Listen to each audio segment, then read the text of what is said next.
मित्रांनो नमस्कार। तर या व्हिडिओमध्ये आपण बुक समरी जाणून घेणार आहोत English grammar master in 30 days या पुस्तकाची। तर या पुस्तकाचे लेखक आहेत हायसिल हेन, ज्यामध्ये या लेखकाने 30 दिवसांच्या अभ्यासक्रमाद्वारे इंग्रजी व्याकरणाच्या मूलभूत आणि प्रगत संकल्पनांचे सुशोभ स्पष्टीकरण दिले। प्रत्येक दिवसासाठी एक विशिष्ट विषय तुम्हाला दिलेला आहे। यामध्ये उदाहरणं आणि सरावाच्या माध्यमातून वाचकांना इंग्रजी व्याकरणावर प्रभुत्व मिळवण्यास मदत केली आहे। ते हे पुस्तक 30 अध्यायांमध्ये विभागले आहे, ज्यामध्ये प्रत्येक अध्याय एका दिवसाच्या अभ्यासक्रमाचे प्रतिनिधित्व करतो। प्रत्येक अध्यायात संबंधित विषयाचे सुलभ स्पष्टीकरण, उदाहरणे आणि सराव दिले, ज्यामुळे वाचकांना स्वयंपूर्ण अभ्यास करता येतो। आता यामध्ये प्रमुख विषय आणि अध्यायांची यादी मी तुम्हाला सांगतो। तुम्हाला जर ह्या विषयाचा विस्तृत अभ्यास करायचा असेल, इंग्लिश व्याकरण शिकायचं असेल, तर हे पुस्तक तुम्हाला वाचावंच लागेल। बट त्याआधी मी तुम्हाला या अध्यायांची प्रमुख यादी, प्रमुख विषय सांगतो।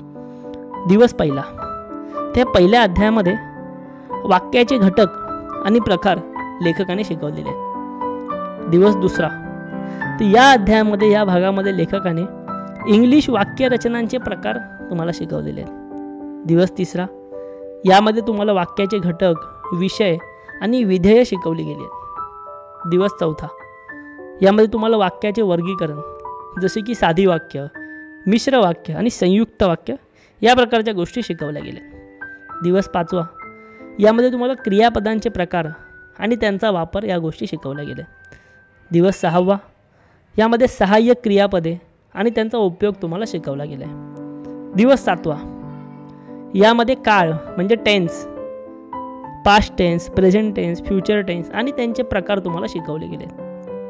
दिवस आठवा, यामध्ये नाम म्हणजे नाउन्स आणि त्यांचे प्रकार शिकवले गेले। दिवस नववा, यामध्ये सर्वनाम म्हणजे प्रोनाउन्स आणि त्यांचे उपयोग शिकवले गेले।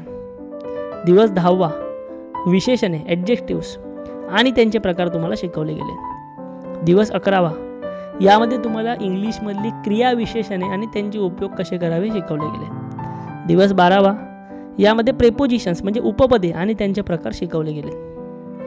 13व्या दिवशी तुम्हाला उभयान्वयी अव्यये म्हणजे कंजक्शन आणि त्यांचा वापर कसा करायचा हे शिकवलं गेलं। दिवस 14वा, यामध्ये तुम्हाला उद्गारवाचक शब्द आणि त्यांचा उपयोग कसा करायचा वाक्यामध्ये हे शिकवले गेले। दिवस 15वा, यामध्ये वाक्यरचना आणि वाक्याचे घटक शिकवले गेले। दिवस 16वा, यामध्ये वाक्यांचे प्रकार, विधान, प्रश्नार्थक, आज्ञार्थक, उद्गारार्थक या सर्व गोष्टी इन डिटेल शिकवल्या गेल्या। दिवस 17वा, यामध्ये वाक्याचे रूपांतर सक्रिय आणि कर्मणी शिकवले गेले। दिवस 18वा, यामध्ये प्रत्यक्ष आणि अप्रत्यक्ष भाषांतर तुम्हाला शिकवले गेले। दिवस 19वा, यात वाक्यांतील त्रुटी शोधणे आणि सुधारणा करणे हे शिकवले गेले। दिवस 20वा, शब्दसंग्रह वाढवण्याचे तंत्र तुम्हाला शिकवले गेले।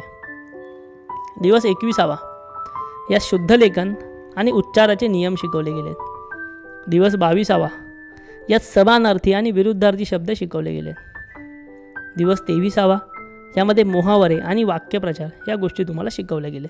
दिवस 24वा, यामध्ये लेखन कौशल्य, निबंध आणि पत्रलेखन या गोष्टी शिकवल्या गेल्या। दिवस 25वा, यामध्ये वाचन, समज, तंत्रे आणि सराव शिकवले गेले।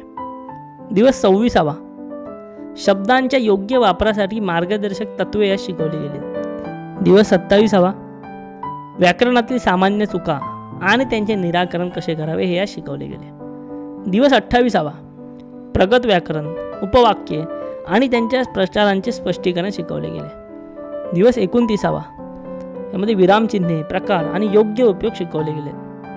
दिवस 30वा, यात भाषेतील शैली आणि प्रभावी लेखनासाठी टिप्स तुम्हाला दिल्या गेल्या। तर हे पुस्तक स्वयंपूर्ण अभ्यासक्रम प्रदान करते, ज्यामुळे वाचकांना इंग्रजी व्याकरणाच्या विविध पैलूवर प्रभुत्व मिळवण्यास मदत होते। हे पुस्तक तुम्हाला जर कंप्लीट शिकायचं असेल, इंग्रजी व्याकरण शिकायचं असेल, तर तुम्हाला हे पुस्तक वाचणं फार जास्त गरजेचं आहे। व्हिडिओच्या डिस्क्रिप्शनमध्ये हे पुस्तकाची लिंक दिलेली आहे, तिकडून हे पुस्तक तुम्ही खरेदी करू शकता। तुम्हाला व्हिडिओ जर आवडलेला असेल तर नक्की लाईक करा आणि आपल्या चॅनलला सबस्क्राईबसुद्धा नक्की करा। धन्यवाद।